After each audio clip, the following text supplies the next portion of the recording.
welcome to another edition of Pass the Gloves On. Really excited today. Got Man United and England goalkeeper Mary Earps. So, Mary, welcome. How are you doing? Hello. Good, you? Yeah, I'm very well. Very well. Looking forward to today. Looking forward to this chat. How's everything going for the first game of the season this weekend?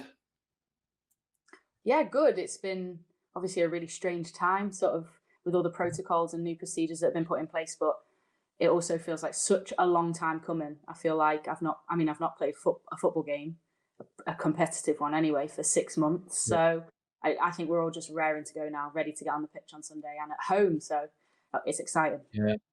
Yeah, it's crazy. It's crazy when you talk about it being that long. Like the reality of it, in terms of walking into a competitive game, to I suppose your experience will enable you just to walk in it as normal. But I suppose the reality might be slightly different in terms of how you prepare for it and how you make sure obviously you're ready to perform.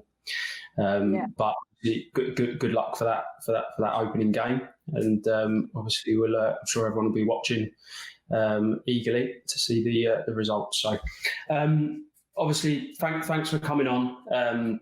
The series has been a really sort of eye-opening opportunity for I suppose a lot of people watching. Myself, you end up finding out a lot about the people that you interview and that you talk to, and it's a real opportunity to obviously to learn about your journey and what's got you to the top level of the game, which is obviously where you're at the moment. Playing in the WSL and playing as a senior England international goalkeeper.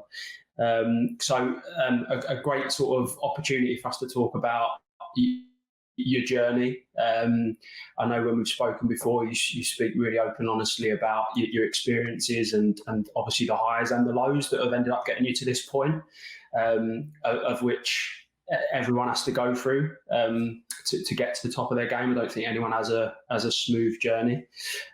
So what we'll do, we'll go through some of the stages. I think, as always, we'll start with the early years because it's obviously the foundations that defined where you took your next steps from. So obviously you started playing at Bridgeford Colts, the under 10s, is that right? Yeah. What was the when did that sort of all come about? How did it come about?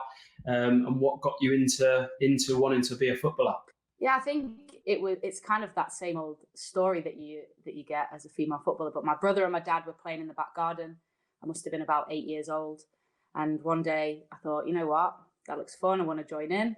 And we just were kicking a ball around. And then I think I sort of realised that actually I really did enjoy it. It wasn't just a bit of a mess about. And I wanted to take it up as a hobby, I guess. So I went down to a few training sessions with my brother, who also played for West Bridgeford Colts. It's like a big club back home that sort of, I guess everybody plays for them in the local area. And so I joined in with his training, but then it got to that age where boys and girls couldn't play football together. So I could never play any matches. And then sort of at the same time, one of my friends from school, her dad was like, right, I think I'm going to set up a girls team, West Bridgeford Colts under 10s. So I joined in there, trained a little bit just over the summer. And then first game was kind of taking my rotation in goal, saved a penalty, and that was it. That was me set for the rest of time. Never looked at a different position. Knew I just loved it. I loved that feeling. So played football and was a goalkeeper and took it seriously, really well, as serious as a 10-year-old can. Wow. So you didn't actually start in goal. When you went, it was a rotational basis, so everyone had a go. Is that right? Yeah, I think so. It was sort of, from what I remember, it's like pre-season training and, Yeah. No disrespect. I'm sure there's some brilliant football dad coaches out there, but it's very like, I'm running around like a headless chicken in midfield. I'm just trying to get the ball and kick it. That was kind of my aim. And then, no, we didn't have a goalkeeper, obviously. And I think kind of normal. No one really volunteers to go in goal.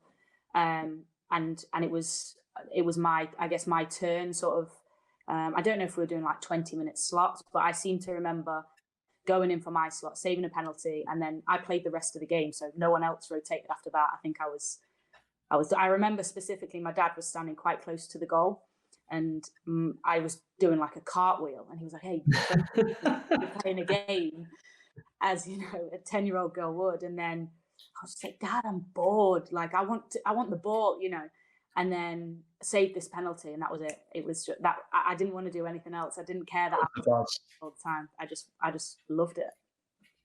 Yeah, no, that's great. And I think you look at the journeys of a lot of goalkeepers, and I think everyone tends to have started out playing outfield. And I suppose if you've managed to get into that position at an early age and specialised and love doing it, that's a great story. Also, I think there's benefit from obviously playing outfield in terms of what it brings you with your feet nowadays in the modern game. But I think the goalkeepers that want to go in and love it and stick to it, it's actually it's nice to hear. There's different trains of thought on, like, should you specialise at that younger age, because who knows, you could have been the next best striker, but because you specialised so early on, we could miss out on an England number 9, you know.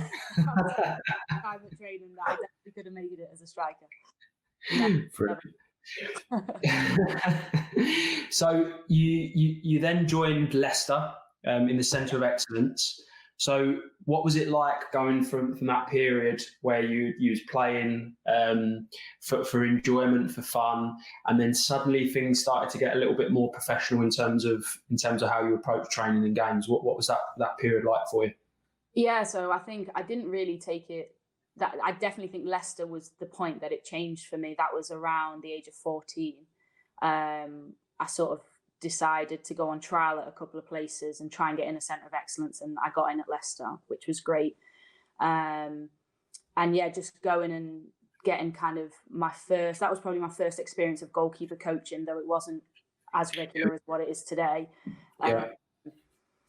And just getting to play with better players. So again, like my dad influenced my career a lot, and we always talked football all the time, but he used to have this analogy of, like, if you play football at school and you think, oh, I like this game and I'm actually one of the better players, and then you realise that there's, I don't know, hundreds more kids just like you who are cool and quite good at the game, and then you go and you join a club, and then suddenly everyone's better, and then you go to like Leicester, which is a centre of excellence, and you suddenly realise there's a whole group of players who are good for their age at what they do, and then it just opens your eyes to a new standard. You get to obviously play different teams. Leicester, I got to play, your Arsenals and your Northampton Towns, all the different sorts of, not just local teams, actual teams of cities where the cities have got the best players. So so that was kind of definitely a new level,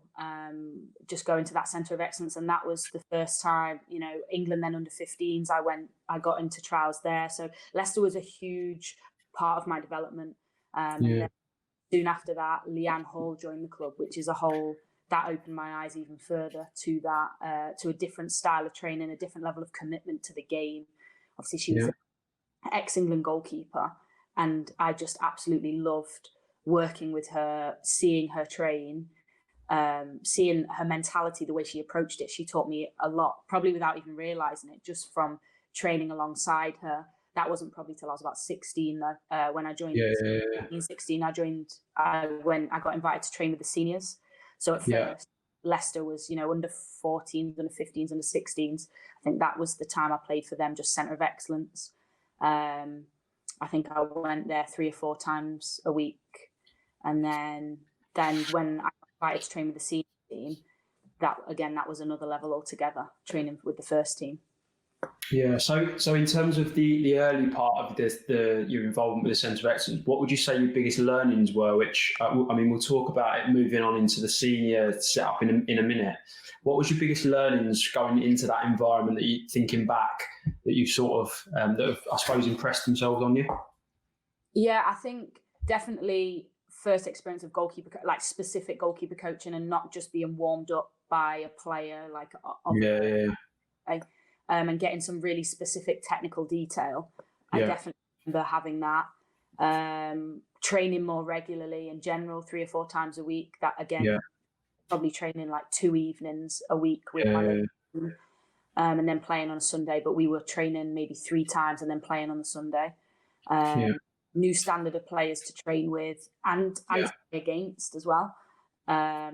Traveling up and down the country, I think that was the first time as well, looking back, that I actually had to manage sort of academics, like my schoolwork and my training. That was really the start of that, because I lived in Nottingham, which was like a 45-minute, 60-minute journey into Leicester. So it was, you actually grew up really cool in that sense of, right, you know, you've got homework to do, I've got to do it in the car, I've got to eat in the car. I'm coming straight in from school, I'm going straight out, I'm not going to the, you know, going out with my friends, that sort of thing. So I think a lot of sacrifices and commitment. Yeah, really, really early on. So that was probably my first taste of all of that, really.